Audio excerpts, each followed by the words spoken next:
मेरा नाम डॉक्टर वरुण मल्होत्रा है। मैं यहाँ एम्स भोपाल में कार्यरत हूँ। मैं यहाँ पे एडिशनल प्रोफ़ेसर की पोस्ट में सेवा दे रहा हूँ। नमस्कार, मेरा नाम डॉक्टर दानिश जावेद है। मैं आयुष विभाग में सीनियर मेडिकल ऑफ़िसर की पोस्ट पे काम करता हूँ। नमस्कार, मेरा नाम डॉक्टर मुद्दा सोफ़िया है। चिकित्सा अधिकारी योग आयुष विभाग में मैं कार्यरत हूँ। पहले मैं वरुण जी से ही जानना चाहता हूँ कि एक हाल ही में आपकी जो स्टडी हुई है जिसमें आपने ये स्टडी की है कि यदि हम 5 मिनट भी बेहतर तरीके से श्वास लेते हैं तो अपने दिल को सुरक्षित रख सकते हैं और तमाम तरीके की और भी जो बीमारियाँ हैं उससे भी दूर रख सकते हैं। इससे पहले कि हम इसकी ख़ासियत की बात करें, आप स्टडी के पीछे प्रासंगिकता और आवश्यकता क्या रही थोड़ा ये बताएँ? आजकल का जो तनाव है, कहा जाता है कि अगले क्या चीज़ होने वाला जो इनसिक्योरिटी है, वो बहुत हाई है। पहले ये माना जाता था कि द फ़ियर ऑफ डेथ सबसे ज़्यादा इनसिक्योर चीज़ रहती थी, लेकिन अब जो है इनसिक्योरिटी इतनी बढ़ गई है, आदमी पैदा होता है वहाँ से लेके मरते दम तक शादी, नौकरी, हर दिन की टेंशन, इतना स्ट्रेस बढ़ चुका है। तो उसके लिए अपने तनाव को कैसे कम करें, ये स्टडी का बेसिक एम था। और उसमें हम लोगों ने ये पाया कि जो हम लोग स्लो डीप ब्रीथिंग करते हैं, एक्चुअली जो हमें पुराने ऋषियों ने हमें ये बताया है कि 4 फोर्सेस रहते हैं। एक तो मन, दूसरा श्वास, तीसरा जो है हमारी जो प्राण शक्ति रहती है और फोर्थ सेक्स फोर्स। तो इन 4 फोर्सेस का बैलेंस बहुत इम्पोर्टेंट है। तो अगर जैसे कछुआ है वो 300 साल तक जीता है और 300 साल वो इसलिए जी पाता है क्योंकि वो प्रति मिनट सिर्फ 4 बार सांस लेता है। लेकिन अगर आप एक चूहे को देखो जो एक पिंजरे में जो है फंस जाता है, उसकी सांस इतनी तेज़ गति से बढ़ जाती है कि वो वहीं वहीं मर जाता है। तो इसलिए अगर हम लोग इंसान की जो सांस है वो 18 से 20 मिनट 16 से 20 प्रति मिनट की गति से जाती है। अगर हम लोग किसी प्रकार से अपनी सांस को धीमी कर लें तो ये स्ट्रेस जो है हमारा जो रिस्पॉन्स रहता है, मन की लहरें, दैट विल ऑल्सो चेंज। जैसे कोई फोकस रहता है तो उसकी सांस की गति धीमी हो जाती है। जो एंगर, लस्ट और फियर इन 3 इमोशंस में रहता है तो फिर उसकी सांस की गति तेज़ होती है। तो लंबी गहरी सांस लेना बहुत ज़रूरी है और 5 मिनट भी अगर आप लंबी गहरी सांस लेंगे, रोकेंगे और बाहर निकालेंगे तो आपकी स्ट्रेस लेवल्स बहुत कम हो जाएंगे। बहुत अच्छी स्टडी है और ये 5 मिनट मतलब एक जादू की तरह काम करता है, ये भी आपने इसमें महसूस किया होगा। दानिश जी, चूँकि आप आयुष विभाग से जुड़े हुए हैं, आपने इस स्टडी को किस रूप में देखा है और कितनी आप इसकी सफलता मानते हैं? जी ये एक्चुअली अभी प्रारंभिक एक तरह से कहें स्टडी है जिसमें हम लोगों ने श्वास की गति के ऊपर अध्ययन किया और देखा कि किस तरह से जो है अगर हम अपने साँसों पे नियंत्रण करते हुए प्राणायाम का अभ्यास करते हैं, तो वो हमें मानसिक रूप से कितना लाभ पहुंचा सकती है। जैसे बहुत सारे आजकल इश्यूज़ हैं, तनाव है, लोगों को मानसिक बेचैनी है, अकेलापन है, तो इन सब चीज़ों से बहुत सारे लोग जूझते रहते हैं। एक टूल की तरह से काम करता है प्राणायाम, एक टूल है जिसको हम अगर अपने अंदर अडॉप्ट करते हैं तो वो हमको एक टेक्निक प्रोवाइड करता है मेंटल रिलैक्सेशन करने की, है ना? एक तरीके से जो है जब हम अपने श्वास का नियंत्रण करते हैं तो हमारी जो मानसिक तरंगे हैं वो कहीं न कहीं रिलैक्सेशन की तरफ जाती हैं और उनसे जो है आपका जो परफॉर्मेंस है, जैसे स्टूडेंट्स अगर इस चीज़ को अभ्यास करते हैं तो उनका पढ़ाई में अच्छा कंसंट्रेशन बनता है, ठीक है? इसी तरह जैसे बुज़ुर्ग लोग हैं अगर वो प्राणायाम का अभ्यास करते हैं तो उनको जो फीलिंग्स हैं, तनाव वग़ैरह है तो उसमें भी उनको आराम मिलता है। तो हर वर्ग के लिए जो है ये एक बहुत ही उपयोगी चीज़ है और जिसके लिए कोई आपको अलग से कुछ करने की ज़रूरत नहीं है, कुछ परचेज़ करने की, खरीदने की ज़रूरत नहीं है। आप खुद अपने घर में बैठ कर के शांत माहौल में इसका अभ्यास कर सकते हैं और इसका लाभ ले सकते हैं। ज़ुफ़िया जी, चूँकि आप योग से जुड़ी हुई हैं, आपने लगातार ये स्टडी पहले से ही आप कराती रही हैं, मतलब स्टडी तो बाद में हुई है, लेकिन ये अभ्यास आप पहले से कराती रही होंगी श्वासों को नियंत्रण का। आप क्या कहना चाहती हैं कि वर्तमान में जब डिप्रेशन और स्ट्रेस जैसी चीज़ें हावी होती जा रही हैं, इस स्टडी को करने का जो मकसद है, किस प्रकार से पूरा होता है? जी प्राणायाम काफ़ी इम्पोर्टेंट एलिमेंट रहता है, तो अष्टांग योगा का जो है एक पार्ट है प्राणायाम। तो हमें ये एटलीस्ट ये इम्पोर्टेंट है कि एटलीस्ट अगर आपके पास टाइम नहीं है, बाकी सारा सूक्ष्म व्यायाम और आसन करने के लिए कम से कम 10 मिनट या 15 मिनट भी समय निकाल कर आप प्राणायाम करेंगे, तो आपके लिए काफ़ी हद तक जो है लाभ मिलेगा इससे। तो एटलीस्ट अगर जिसके पास क्योंकि आजकल इतना भाग-दौड़ का टाइम है कि किसी के पास समय नहीं है, सुबह में और इतने वर्किंग वुमेन के लिए भी भी काफ़ी हद तक जो है मॉर्निंग में टाइम नहीं रहता, यही कंप्लेन है कि मेरे पास टाइम नहीं है, तो कब करूँ? तो ऐसा ज़रूरी नहीं है कि सवेरे ही योगा करना है, ऐसा मैंडेटरी नहीं है, मॉर्निंग बेस्ट टाइम रहता है, बट अगर आप कम से कम शाम में भी अगर थोड़ा-सा समय दे खुद के लिए, कम से कम 15 मिनट, 10 मिनट, तो वो काफ़ी हद तक जो है लाभ मिलेगा प्राणायाम से। और ख़ासकर मेंटल हेल्थ इश्यूज़ आजकल बहुत ज़्यादा बढ़ रही है। इसमें जो है प्राणायाम का काफ़ी हद तक रोल है, काफ़ी हद तक स्ट्रेस मैनेजमेंट, एंग्ज़ायटी के लिए काफ़ी हद तक जो है ये बहुत बेनिफिशियल है प्राणायाम। तो वरुण जी, इस स्टडी को आप ज़्यादा विस्तार देने के लिए अपनी तरफ से आप क्या प्रयास करने वाले हैं? और लोगों को किस प्रकार से कन्विंस करने वाले हैं कि हमें यदि बेहतर तरीके से श्वास लेते हैं, डीप ब्रीथिंग करते हैं, तो रोज़ाना हम किस प्रकार से अपने आप को एक बेहतर ऊर्जावान महसूस कर सकते हैं? इसमें 2 बातें बोलना चाहूँगा। डॉक्टर सोफिया ने अभी जो बात की, इससे एक कहानी याद आई। एक तो ये है कि एक आदमी जो है वुड काट रहा था, लकड़ी काट रहा था फॉरेस्ट में। उसकी एक्स जो है, जो आड़ी थी, किसी ने आके बोला तुम एक्स को तेज़ कर लो, जल्दी लकड़ी कट जाएगी। उसने कहा मेरे पास टाइम कहाँ है एक्स को शार्प करने, इतनी लकड़ी है काटने को। तो यही ऐसे हम लोग कहते हैं कि इतना काम है करने को, गृहिणी हो या फिर जैसे डॉक्टर जावेद ने कहा कोई सिर्फ पढ़ाई करने वाला है कि इतनी पढ़ाई है, टाइम का है। लेकिन अगर वो 5 मिनट बैठ के अपने साथ, ईश्वर ने इतना कुछ दिया, आप ईश्वर के लिए आप 5 मिनट नहीं निकाल सकते।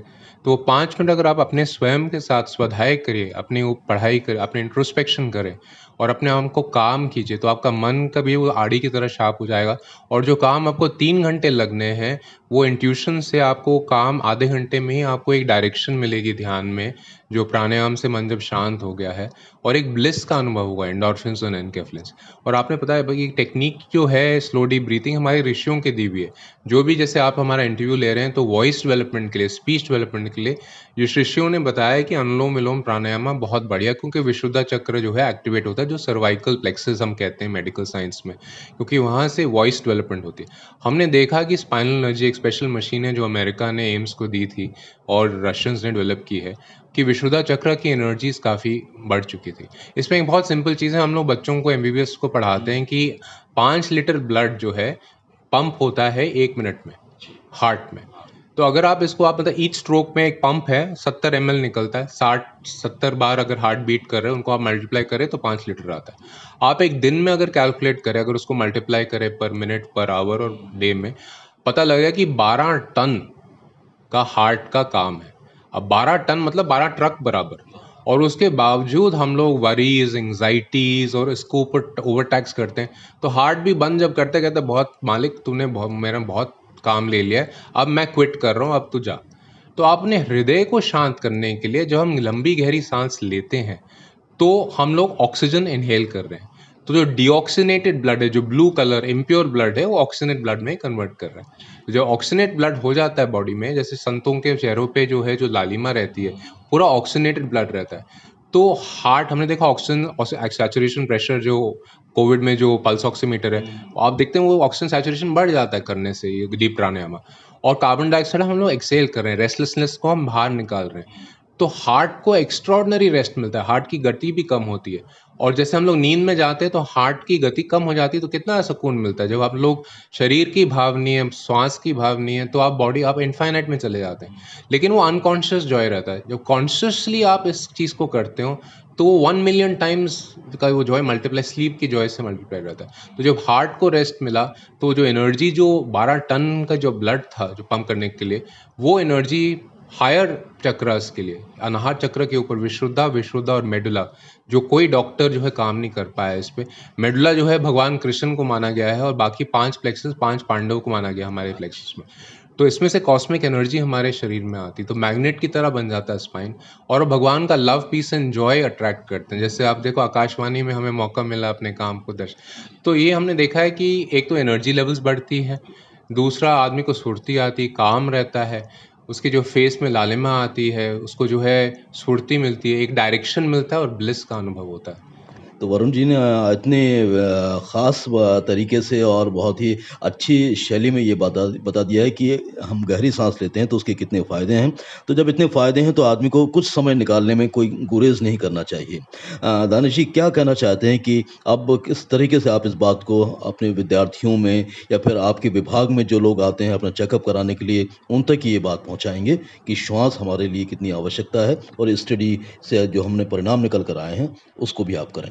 जी, देखिए ये तो जो योग और प्राणायाम इनका जो ज्ञान है, वो हमें सदियों पुराने ऋषि-मुनियों से मिला हुआ है और आज मेडिकल साइंस भी इस बात को स्वीकार कर रही है कि इसके बहुत सारे फ़ायदे हैं, जिनको हम रिसर्च के माध्यम से एम्स भोपाल में भी जो रिसर्च हो रही है, वहाँ भी हम लोग देख रहे हैं और भी जगहों पे बहुत सारी रिसर्चेज़ जो योग के लिए चल रही हैं, उसमें इसके बहुत ही अच्छे पॉज़िटिव परिणाम मिले हैं। इवन एम्स दिल्ली में भी जो है बहुत ही इसका जो हृदय से जो है कार्डियोलॉजी डिपार्टमेंट है, वहाँ पे भी जो है इस पे रिसर्च हुई है और वहाँ पे जैसे हार्ट फेलियर है या कोई हार्ट की समस्या है जिसमें एरिथमिया है ना, इस तरह की बीमारियों में भी जो है योग का जो है बहुत अच्छा रोल देखा गया है और एम्स दिल्ली, एम्स भोपाल जैसी अग्रणी मेडिकल संस्थाएँ इस बात को आज स्वीकार कर रही हैं कि योग की जो पारंपरिक ज्ञान है वो बिल्कुल वैज्ञानिक है, वैज्ञानिक तरीके से काम करता है। तो इसमें कहीं भी गुरेज़ नहीं करना चाहिए कि इसको हमें किस रूप में अपनाना है। बस हम लोगों के अंदर अपनाने की कमी है। अभी जैसे भारतवासियों की ये आदत है, जब फ़ॉरेन से कोई आएगा या हाँ, या फ़ॉरेन से कोई बताएगा उस चीज़ को तो फिर उसको हम एक्सेप्ट करते हैं। अपने ज्ञान को हम स्वयं वो नहीं उसका वो करते हैं, स्वीकार नहीं करते हैं। तो हमारे अंदर थोड़ा स्वीकारीकरण की जो है वो कमी है। तो अगर हमारी एक्सेप्टेंस बढ़े, लोगों के अंदर जागरूकता फैले, तो अभी 21 जून को योग दिवस मनाया जा रहा है। एक हमें इसके प्रति सचेत करने के लिए, जागृत करने के लिए जो है ये दिन मनाया जाता है। तो यहाँ एम्स भोपाल में भी हम लोग इस दिन सेलिब्रेट करते हैं। तो पूरे विश्व में सेलिब्रेशन होता है। तो आज ही अगर संकल्प करेंगे हम सभी लोग कि योग हम अपने जीवन में उतारें, योग प्राणायाम को उतारें और उसका न केवल जो है शारीरिक लाभ बल्कि मानसिक लाभ भी, सर्वांगीण लाभ जिसको आप कह सकते हैं, वो हम सबको मिलेगा। सोफिया जी, हर कोई चाहता है कि उसे किसी भी बात का प्रमाण सामने जब तक नहीं आता तो उस पर विश्वास नहीं करता। तो आप योग विभाग में कुछ ऐसे प्रयास भी करेंगे कि जो लोग आपके पास पहुँचते हैं, उन्हें आप बताएँ कि ये जो हमने स्टडी की है, अगर आप करते हैं तो उसका लाभ आपको मिलेगा? जी, हम कई सारे यूजुअली वर्कशॉप्स भी करते हैं। अभी आने वाले दिन में हमारा एक वर्कशॉप भी एक प्रपोज़ल में है और ख़ासकर अभी हम इवन आरटीएमएस करके है, रिपिटेटिव ट्रांसक्रेनियल मैग्नेटिक स्टिमुलेशन, और मैं खुद पीएचडी कर रही हूँ उसी में, आरटीएमएस एंड ऑस्टियोआर्थराइटिस में। तो उसमें भी मैं ये देख रही हूँ कि योगा और आरटीएमएस जो है, और योगा एंड आरटीएमएस अलोन या फिर कंबाइन करके हम ऑस्टियोआर्थराइटिस पेशेंट्स के लिए कितना वो लाभ मिल सकेगा। ख़ासकर उनको पेन मैनेजमेंट में दर्द कम हो और उनके ओवरऑल जो है डेली एक्टिविटीज़ वो करे, एडीएल जो है इम्प्रूव हो। तो ये पीएचडी का एक मेरा थीसिस भी है जो अभी चल रहा है। और उसके अलावा कई सारे वर्कशॉप्स हम यूजुअली मतलब साल भर में हम करते ही हैं। और अभी आने वाले दिनों में जून 18 को भी हमारा एक प्रपोज़ल है कि हम एक वर्कशॉप कंडक्ट कर रहे हैं योगा के ऊपर ही, थीम योगा के ऊपर ही, माइंड बॉडी मेडिसिन। तो और हम अक्सर वर्कशॉप्स पेशेंट्स के लिए भी हम अवेयरनेस कैंप्स भी करते हैं। ख़ासकर जो हमारा शिविर भी आउटरीच एक्टिविटीज़ हर महीने हम 2 मिनिमम 2 आउटरीच एक्टिविटीज़ में हम पार्टिसिपेट करते हैं, आयुष विभाग बाकी सारे विभागों में। तो हम कैंप्स में जो है हम योगा सेशंस भी लेते हैं। तो इसके रिगार्डिंग हम इवन अवेयरनेस पेशेंट्स को भी देते हैं, पीएचसीज़ जाते हैं, सीएचसीज़ जाते हैं, वहाँ पर भी हम योगा का सेशन लेते हैं वहाँ पर। चलिए, बहुत विस्तार से आप सभी से जानकारी मिल चुकी है कि श्वास की महत्ता क्या है और बाकी जो आपकी गतिविधियाँ चल रही हैं उससे क्या लाभ होता है। चलते-चलते वरुण जी से एक संदेश हम जानना चाहते हैं कि हमारे सुनने वालों तक आप क्या अपनी तरफ से बात पहुँचाना चाहते हैं? मैं यही कहूँगा कि जो हमारे जो लंग्स हैं, जो भगवान ने हमें फेफड़े दिए हैं, उनको हम लोग ठीक तरह से उपयोग नहीं कर पा रहे हैं। बैठे-बैठे आजकल जो बिगेस्ट किलर है स्मोकिंग नहीं है, चेयर पे बैठना है माना गया है। और मिलिंद सोमन ने यही बात हमारे प्रधानमंत्री मोदी जी को कहा है कि the biggest enemy is the chair. क्योंकि चेयर पे बैठे-बैठे हम लोगों को लगता है कि हम लोगों ने सब कुछ कर लिया। तो श्वास को, लंग्स को विल पावर के यूज़ के फॉर्म में हम लोगों ने काफ़ी रिसर्च की, जैसे आप सोफिया मैम से भी पूछ रहे थे। हमने देखा कपालभाति में ब्लड प्रेशर बढ़ता है, तो कपालभाति जिनका हाई ब्लड प्रेशर है वो ना करें। उनके लिए स्लो डीप ब्रीथिंग बेटर है। अनुलोम-विलोम या क्रिया योग, योगानंद जी, तो सुदर्शन क्रिया भी भस्त्रिका जिस कॉम्पोनेंट है उसको भी हमने रिसर्च किया है। तो संदेश यही रहेगा कि आप अपने लिए कम से कम 5 मिनट से 10 मिनट, सुबह 5 से 10 मिनट शाम को, जैसे गीता में संजय से वो पूछते हैं कि क्या मेरे बैटलफील्ड पे पांडव और कौरवों ने, धृतराष्ट्र ने पूछते हैं कि क्या किया, वैसे ही प्राणायाम के दौरान जब आप बैठते हैं, दिन में आपने क्या क्या किया, वो आप उसको एनालाइज कीजिए और आप देखिए कि आप जीत रहे हैं, आपने गुस्सा किया, आपने इमोशंस को लूज़ किया, या फिर आपने जो दिन में जो चीज़ें तय की थी कि आप ये चीज़ करेंगे, क्या आप वो आपने किया, और अगर नहीं किया क्यों नहीं किया, और आगे इम्प्रूव करेंगे, प्रोग्रेस कैसे चलेंगे। तो इंट्रोस्पेक्शन अलॉन्ग विद ध्यान बहुत ज़रूरी है, और आप लोग हर व्यक्ति को इसको, अगर गीता का जो अपना जो कुरुक्षेत्र है उसको जीतना है, तो वो आपको अपना अमल करना ज़रूरी है। बहुत ही महत्वपूर्ण चर्चा हुई वरुण जी, सोफिया जी और दानिश जी आपसे, और हम समझते हैं कि इस के माध्यम से लोग ज़रूर जो आपकी बात सुनेंगे वो लाभान्वित होंगे और समझ पाएंगे कि हमारा आयुर्वेद, हमारा योग कितना महत्वपूर्ण है, जो आपको लंबी रेस का घोड़ा बनाने में सक्षम हो सकता है। आप पूरी तरह स्वस्थ रह सकते हैं forever. Thank you so much. स्वस्थ, व्यस्त और मस्त रह सकते हैं। Thank you. आप तीनों का बहुत-बहुत शुक्रिया। Thank you, thank you, thank you. Thank you sir, thank you. बहुत-बहुत धन्यवाद।